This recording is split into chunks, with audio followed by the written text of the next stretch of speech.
Hello, good afternoon once again. And it wasn't anyhow agreed with the previous panelists to mention so many times jobs, competences and studies. This is probably coming from very daily needs and very daily pain of sometimes not having understanding what future takes, what competences are needed for that.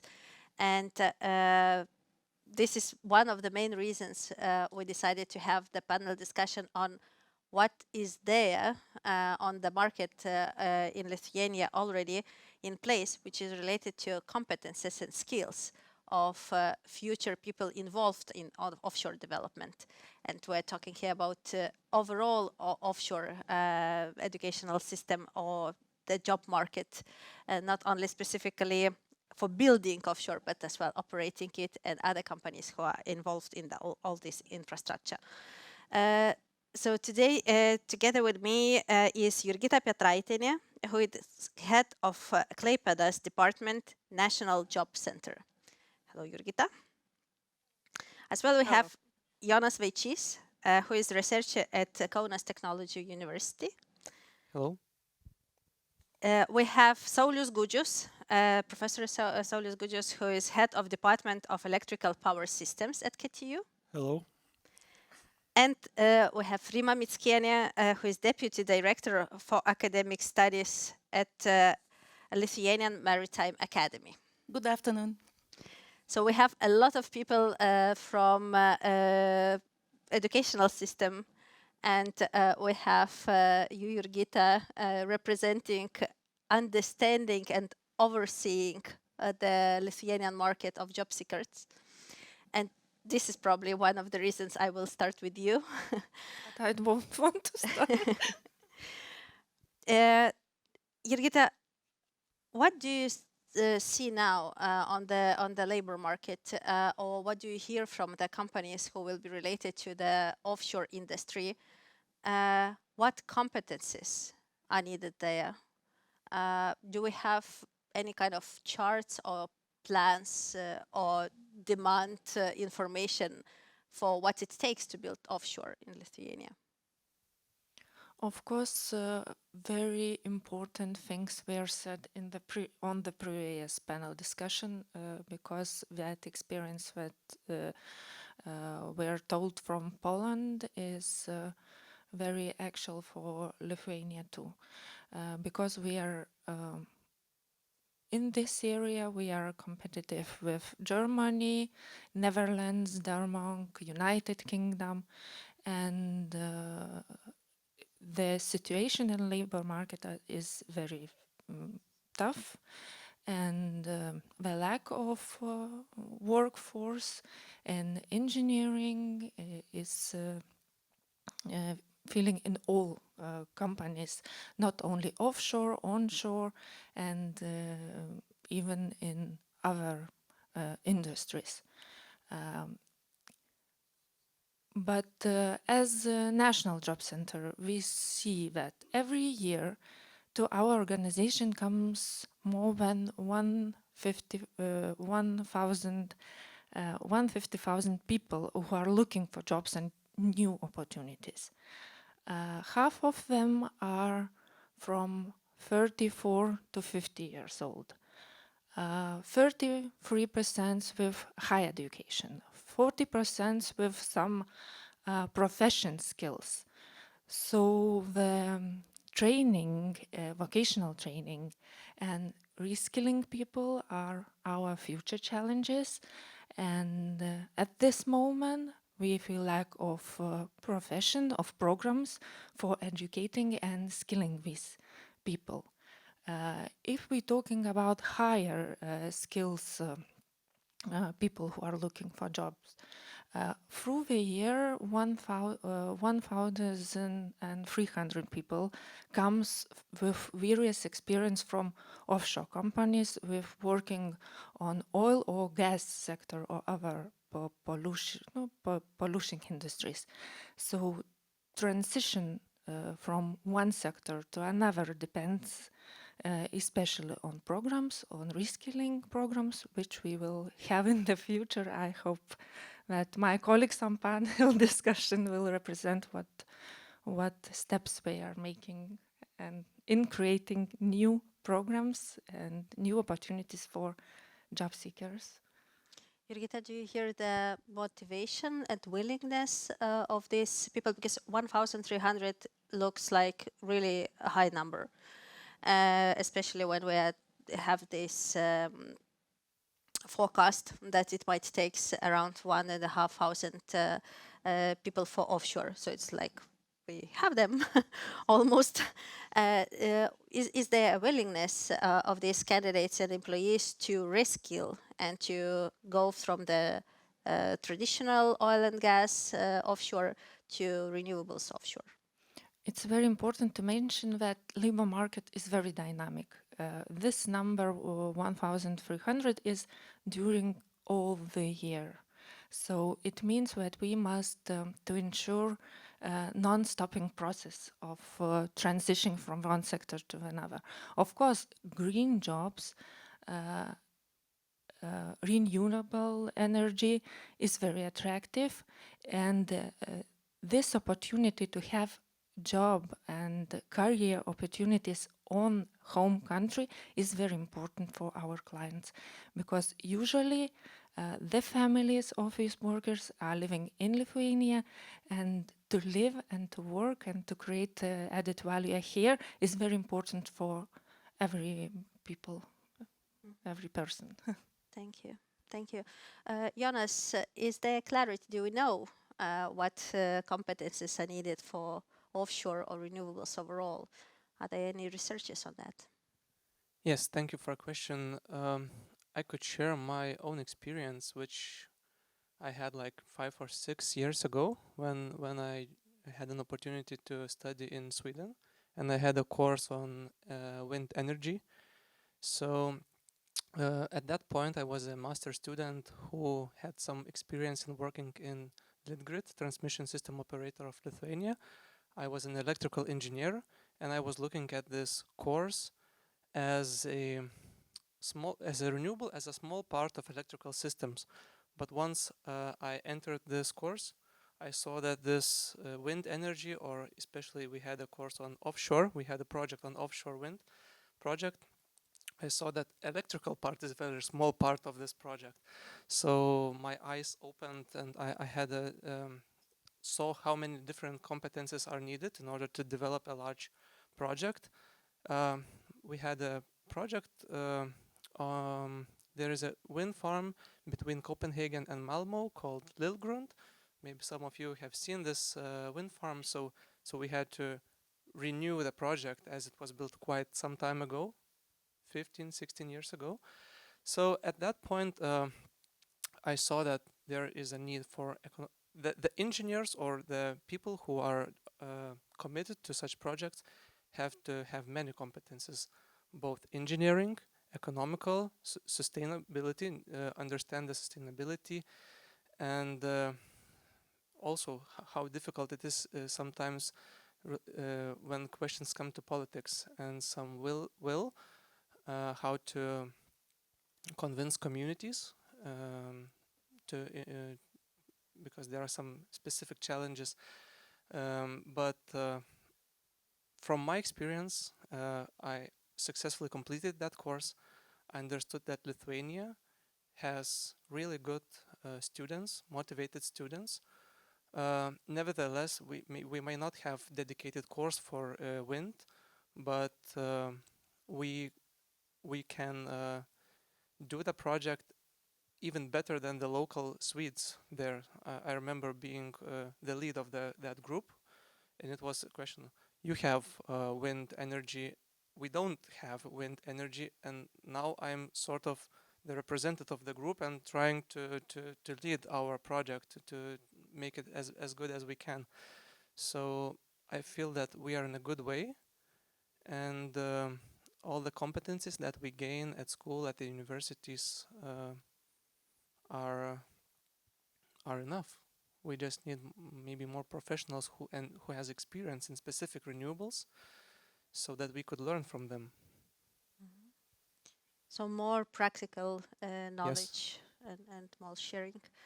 And Saulius, do you see that the programs are already there, which can suit the offshore industry? Because it seems we have people, we have these soft skills and desire to learn. And now the question comes to you, what do you see from the programs perspective? What is still needed? What is already there? Okay, thank you very much for invitation to be a part of this interesting, useful, and I hope fruitful discussion.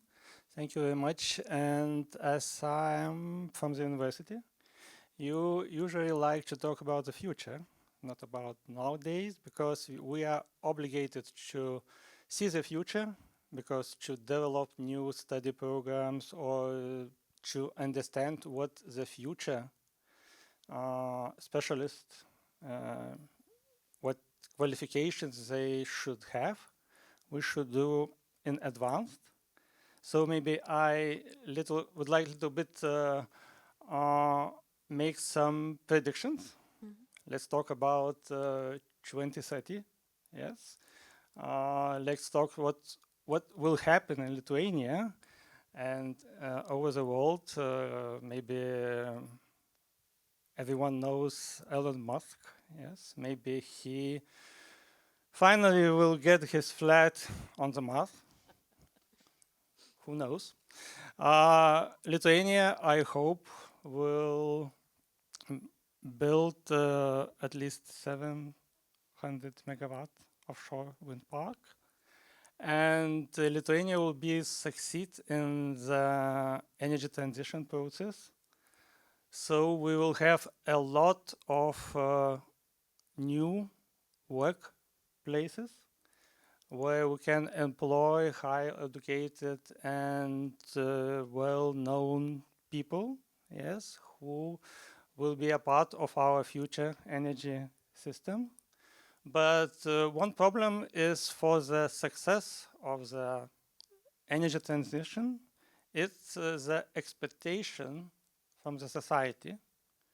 Offshore wind is also a part of the future energy ecosystem. So what is the challenges for the future energy system? Of course, people, society expect that the energy system will be secure and the supply of the energy also will be secure. Also, this new transition process will propose a lot of new jobs for the young researchers, for the young engineers. And also this transition process will be smooth. So university all the time think about how to do this, how to prepare for the future our specialists.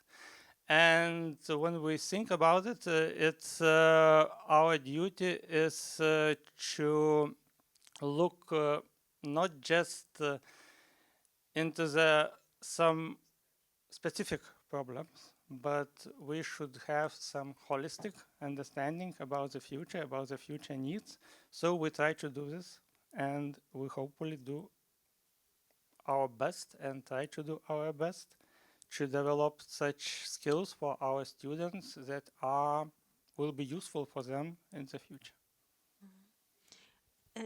Are there any already plans in place?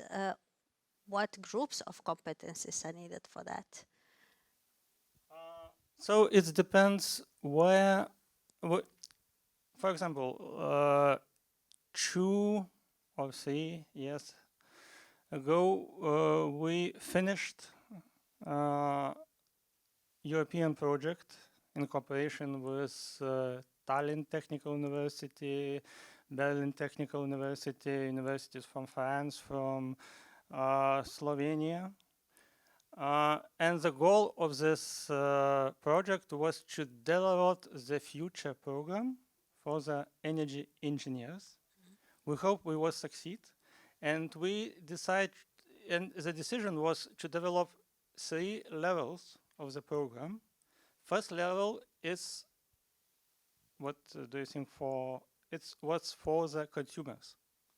Because in the future energy system, consumers will play very, very important role, and they will be, the energy system will be consumer orientated.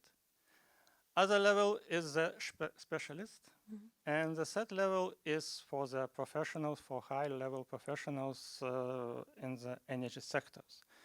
As Jonas told, these programs include not just electrical engineers, also include economics and other things.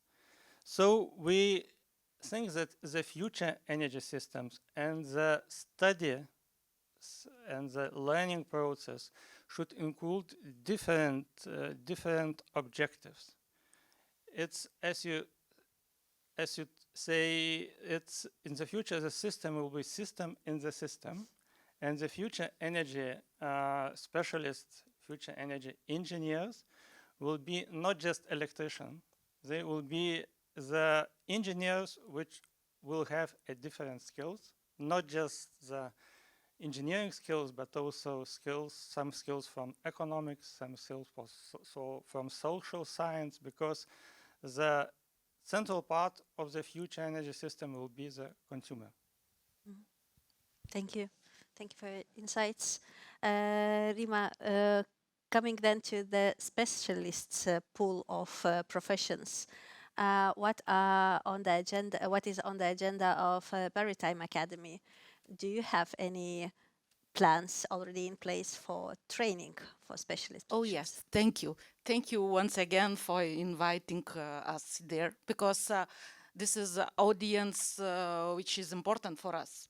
As our previous speakers told that communication's main point, and I'd like to communicate also. I did just saw our youngsters' decision. Half of our youngsters, despite that half of our youngsters like to work for beauty industry, another half like to working for offshore. So I'm proud of our youngsters, and I'm proud of Lithuania that we finally decide to do it. And you know, in education area at the moment, okay, last 30 years are turbulence. Always reform after reform, changes and challenges. And we also now at the moment are in turbulence, you know, reform of higher education institution, of non-universities education institution, and we are in the process of reorganization to joining to Vilnius Gedimino Technical University. And on the other hand, thank you for government for new financing and RRF Foundation. Hope we will receive it. And in our plans, now I'm serious, in our plans we decide to build infrastructure for offshore wind specialist training. Because to train specialists for wind farms or oil and gas offshore platforms, it's not enough only knowledge. It's require a big investment for infrastructure, because simulators, training facilities, qualification of instructors, certification of programs cost a lot. And in our plans, so infrastructure, we will build, let me say, we call it Marine Engineering and Renewable Energy Competence Center. And together, or no, based on this center, we will create a new study program and also short-term tailor-made program for retraining, reskilling of people for new opportunities and for works in offshore wind platforms. Of course, it's necessary to upgrade our teachers, to upgrade library. It's very important on another hand. And also preparing study programs, approve it, and because we preparing specialists for offshore wind industry. All the programs must be accredited also by GWO, Global Wind Organization, as a rule, as an international rule. And I'm really thankful for previous our speakers that they highlight that offshore industry, wind industry, as a maritime industry, they are not local. And we must really think global. So thank you.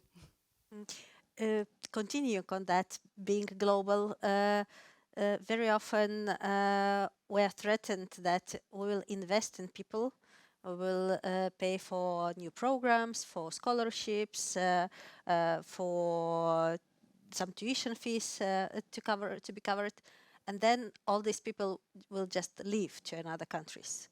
No, they not leave. I wanted to hear a little bit touching on that. Is this investment worth to do on the country level through the educational system and through the labor coordination institutions, or we should leave it maybe to just businesses as a business decision and business investment? I'm really keen to hear your real opinions on that. How do you see this? About the reskillings and investments, as employment service, we have a plan for 2 years to upskill or to make opportunities to get a higher education or upper skills needed to the IT sector and engineering sector. And we are planning to make these abilities for 19,000 people in Lithuania. If we're talking about qualification, the amount of is more than 7,400. If we're talking only about the competence, it's more than 4,000 euros for one person. So the amount of investments are planned, and they are not. I think it's very big amount, and we can make changes in engineer sector if we will be able to use them directly to the needs of companies. This leaving moment from the country, it depends not only from companies' salaries, it depends on all social infrastructure, because people are likely to live in groups with the families, and the social area, it's very important, and it depends especially on municipalities, governmental decisions, and of course not only the business is responsible for this moment. So we're again talking about ecosystem, not just one player. Jonas, what are your thoughts on this? Well, in my opinion, the university itself is a good place for youngsters, not only to get scholarships and to get the competences, but also to join the ongoing researches with other groups of scientists, as well as a place for startups. So in terms of in terms of construction works and marine engineering, as we heard, there are already large companies which are there, and it is as it is. But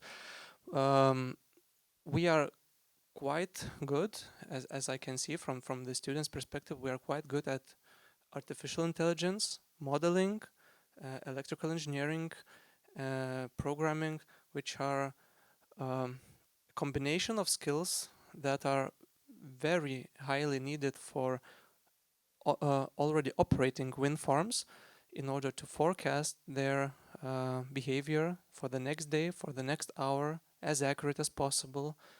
What to do with the excess energy, when to store it, when to put it into hydrogen, when to stop hydrogen production, when to start it, when to charge batteries, when discharge, and so on. So there are lots of ideas going around how to make such projects very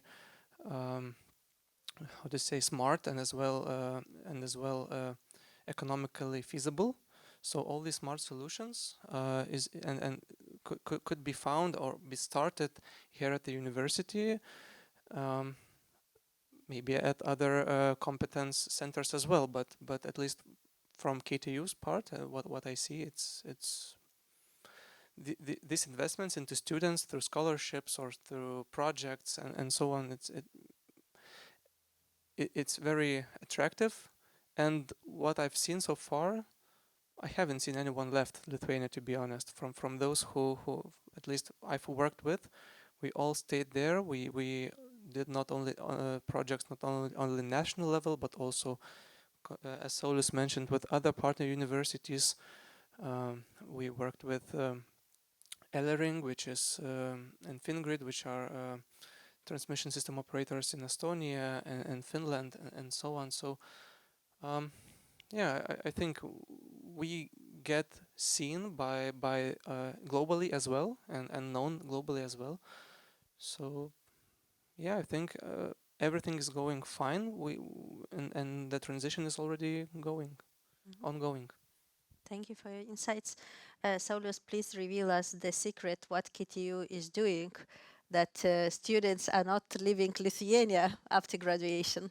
So KTU has long-lasting experience in the technical education. We are not alone in Lithuania. Of course, we have Vilnius Technical University, Klaipeda University, as well as Vilnius University, Vytautas Magnus University is also involved in this energy transition process. But KTU has more than 90 years experience, and nowadays we are not alone. We are, as Jonas told, we are a part of the European, of the world universities community. And of course, we share our experience with them. They share our experience with them. But of course, we have two goals. One goal is to prepare high-level specialists for the energy companies, for the Lithuanian companies. And also we have another duty, so you do a lot of research and investigation. So it's not only the education, it's also education which is based on the research. So as I told, we always think about future, yes, because we develop this future and can deliver this knowledge to our students. But of course, the result of our work is, as they say, raw diamonds. And of course, we should, we deliver this diamonds to the market, work market, yes, and hope that our companies will make real diamonds. And these diamonds will continue to work in Lithuania, in Lithuanian companies. But we're not alone in this process. So it's nice that we have initiatives from our energy companies, from the big and not so big companies, which are Lithuanian companies. And they decide to be a part of the study process. And they say that you are not alone. We are together with you. And the purpose of this cooperation is to prepare specialists for the future energy system.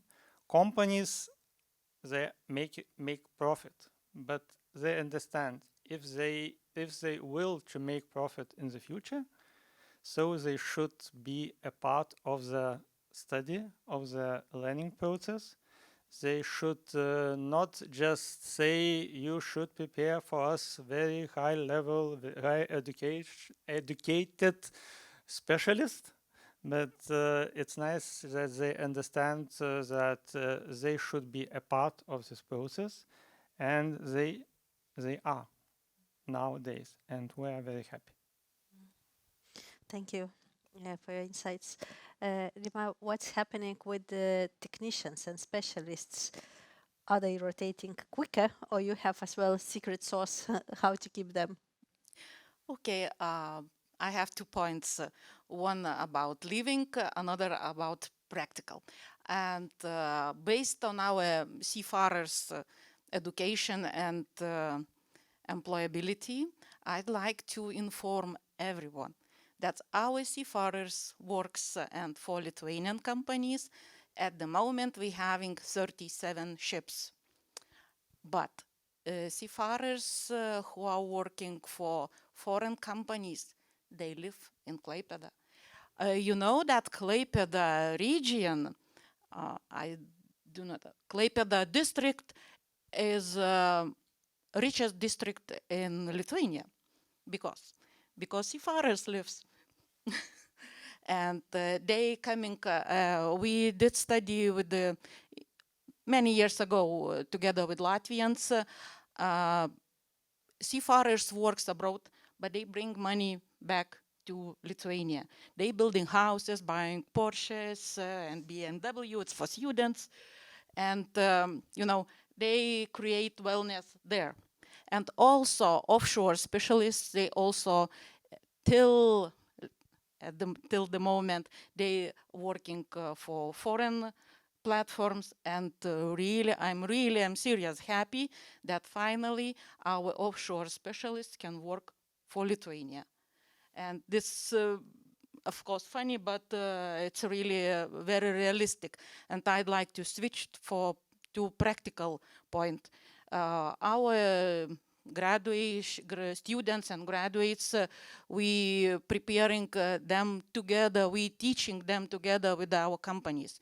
After second course, our students goes directly on board of ships and working for half a year. Okay, not whole half a year, for 2 weeks or 4 weeks with some leave on shore. But if we like to show, if we can show for our students how it works, what they can do in the future, it's really attract. And as my colleagues from KTU told, the touchable things, practical things attract students and attract youngsters, pupils from schools to choose engineering, because you know, many state financing places left in engineering field.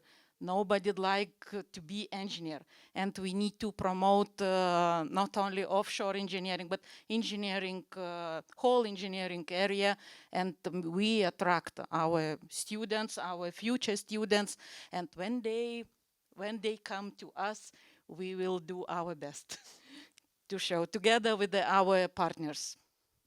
Thank you very much. As this discussion was meant as well to, again, boost the cooperation a bit between academia and businesses, what would be your kind of message to business community? What is still not there, or what can be better in this cooperation? Is anything lacking? Are we missing anything still? Because previously our participants said that, for example, they do not know what exactly can be found, that we are lacking of needed employees. But maybe you have some messages to the business, what you would expect from them to do more, or to start doing, or to stop doing. One on the main things is to know each other better. I think the cooperation and working together for our main purpose is our main goal. And one of the biggest challenges in the coming next 2 years, I think it would be to attract students to engineer professions. and professional orientation and vocational orientation is one of these areas where we, business, employment services, and universities, other educational institutions should work together. What we've done in this area, we've started last year and established 10 regional career centers. They are located at employment service and in the 10 biggest cities, but they are covering all the municipalities of the country. Last year, every career specialist in every school and employment services career consultants had trainings, 200 hours of training, how to know the student, how to make, how to help student to find his way. And this agreement that engineering professions are key number one and priority must be done in all levels. Last year in our region, just only Klaipeda, more than 1,500 students from schools visited companies, but it's only just visiting. We must work closely to let young people to come to see how usual work day looks in every position. And this is one of the main goals to the success, to attract people to these engineering professions. And how businesses can help you in that mission? To let students come to them. Open the doors. Thank you, Jurgita. Jonas. Yeah, so we've, as I mentioned, had multiple projects regarding companies' needs as a students, as I studied, and with other students as well were involved there. So I have a good experience in terms of that companies tend to come to search for help from students. So not only their thesis would be theoretical, but they would be more practical, and they could get also scholarships for that. Not only, so maybe they do a bigger work than maybe it's necessary for them in order to complete, to graduate, but to do something in practice is sometimes very challenging. So what I'd suggest more for maybe for those enterprises and all the companies, that if they are looking for potential students and give some challenging or real hurting problems for them, for students to cope with them during their maybe graduation work. Maybe also to account for the lecturers or the how to say, those people who help students from academia in order to carry out the studies, so that maybe account for their hours as well. Not only for students are, yes, they are very motivated, but sometimes they are searching for answers, for difficult answers, and they come, you help them, but it takes your time as well. So yeah. So supporting mentors as well. Yeah, in this supporting journey. mentors as well. Thank you. Saulius. First of all, I would like to say thank you for our industry, for our energy community, for their support of our job. They decide to be a part of our community, and they decide not just to come and say, okay, we are a very nice company, so please come to us, and we have a lot of workplaces. Nowadays, they come to university to deliver the knowledge.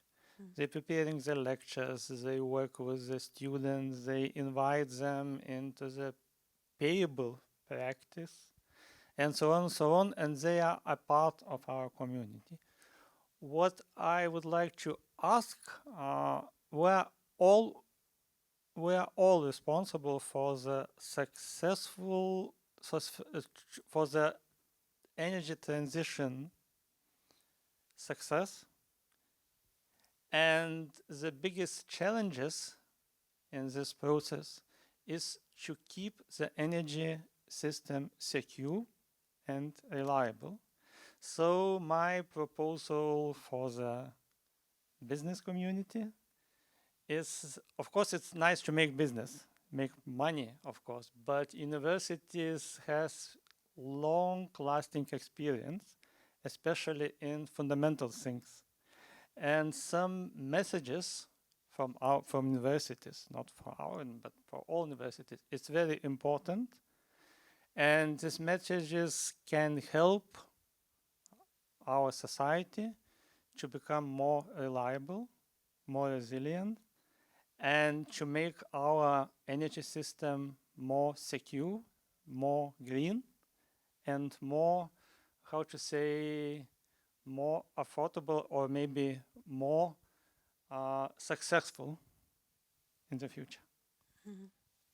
So not only to hear, as Jonas mentioned, but as well sometimes to listen.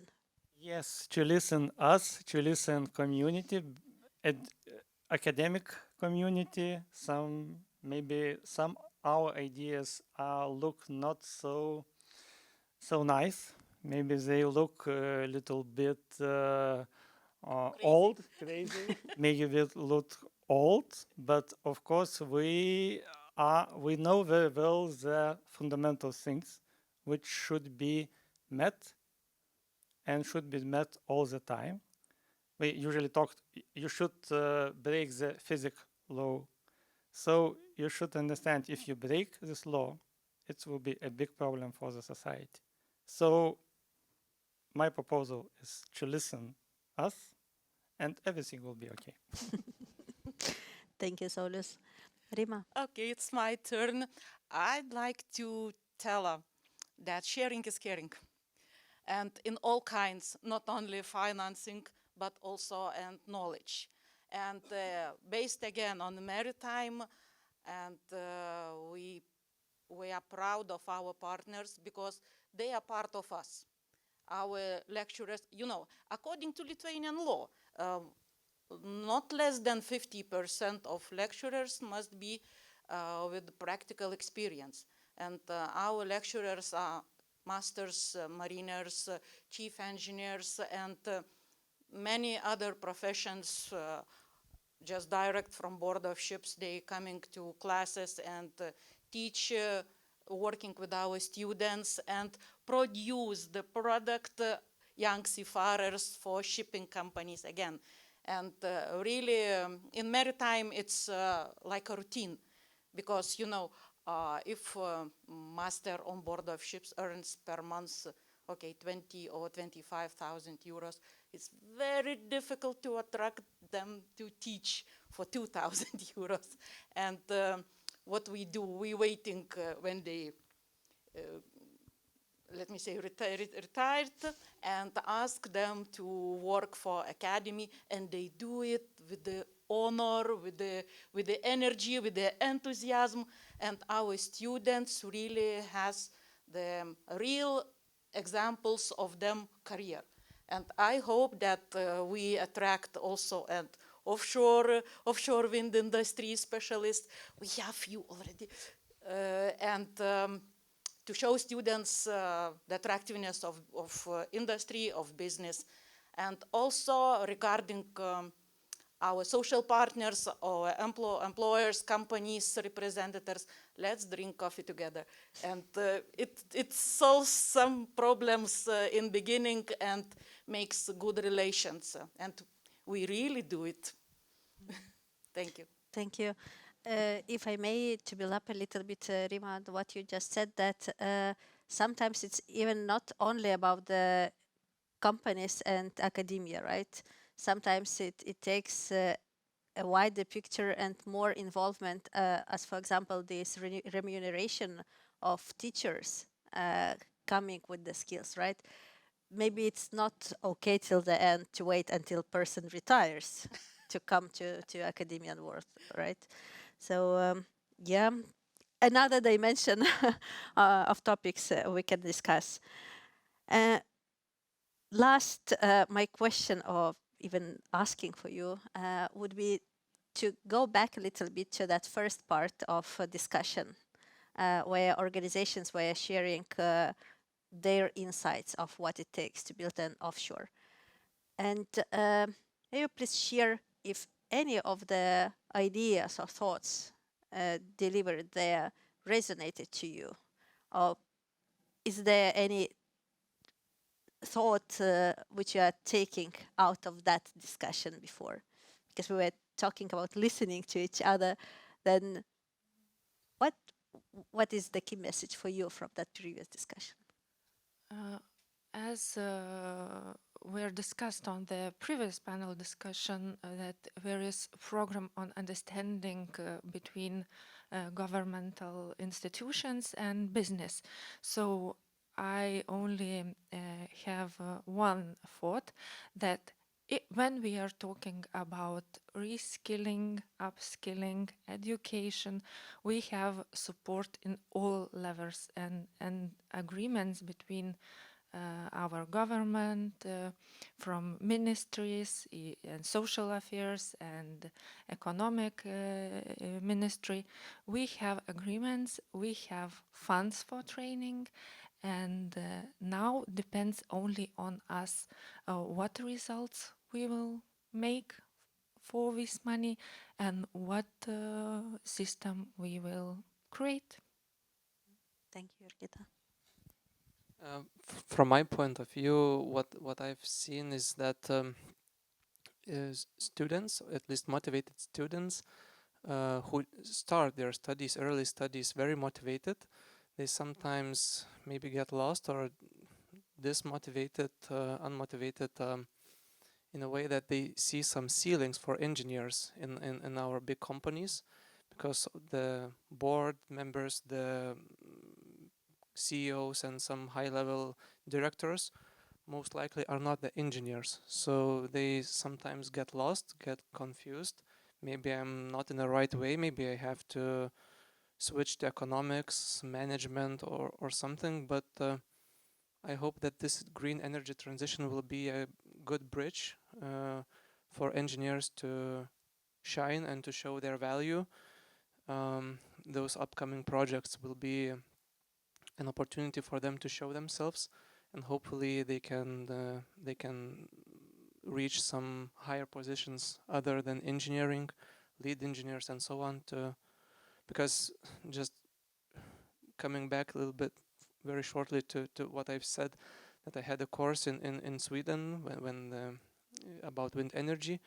The professor who taught us was the actual engineer who was also a project manager in developing lots of wind parks.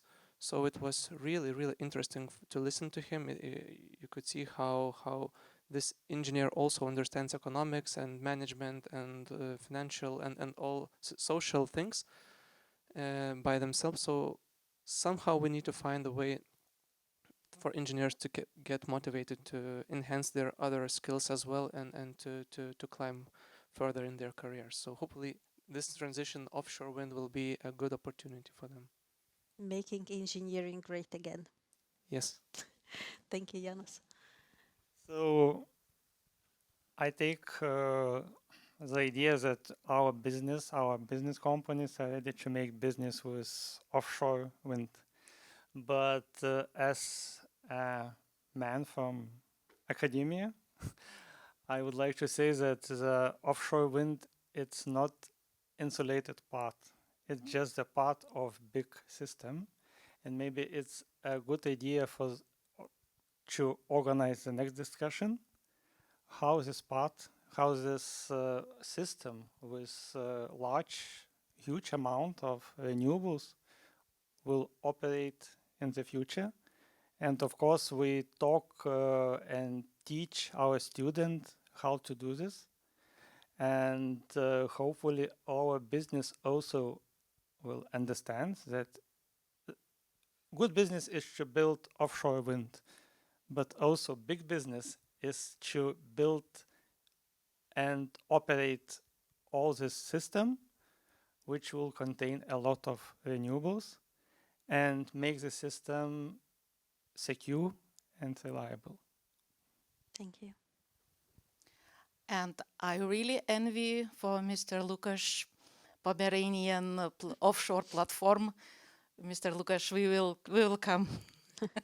And really, I dream about it, but maybe dream come true always, about such cooperation in Lithuania. Governmental, municipality, education, business, I don't know, technical project, all environment protection, all the skilled people must be in one unit, and that makes us stronger. And really, we need to make engineering great again, wider, let me say, content of engineering, because it's not a metal works. It's projects, it's intelligence, it's automation, IT, IE, and so on. So let's do it together. Thank you very much. I would like to close actually on this. Yeah, it's worth to applause, definitely. Ooh, thank you. And I would like to close actually our discussion on this very optimistic note. We have seen today that almost all parties we were mentioning are open for the discussion. So there is just one small thing. We need to do it. So as Rima, you said, let's do it. Yeah, let's do it. And thank you very much. Thank you for your participation. And I hope that we will meet in bigger platforms and discussions again and again and again in the future. Thank you very much. Thank you everyone who was listening. And see you in the main hall where will be the closing remarks of the conference day 1. Thanks. Thank you.